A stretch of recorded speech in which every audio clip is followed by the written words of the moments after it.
மாமல்லபுரத்தில் சிற்பக்கலையை பயில வந்த பிரான்ஸ் நாட்டு பெண் கேப்ரியேல் தனக்கு சிற்பம் பயிற்றுவித்த சீனிவாசனை கடந்த 2004ஆம் ஆண்டில் திருமணம் செய்து கொண்டார்.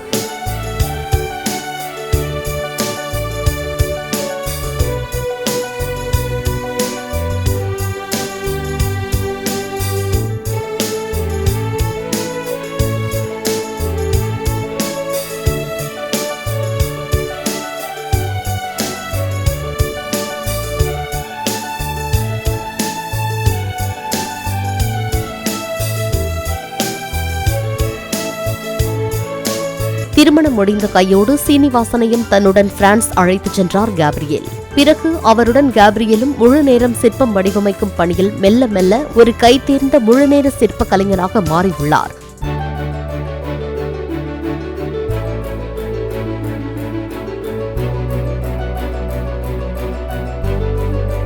வருடத்திற்கு ஜனவரி, பிப்ரவரி மாதங்களில் பிரான்சிலிருந்து மாமல்லபுரம் வரும் சீனிவாசன் கேப்ரியேல் தம்பதியினர் இங்கும் சிற்பம் செதுக்கும் பணியில் ஈடுபடுகின்றனர்.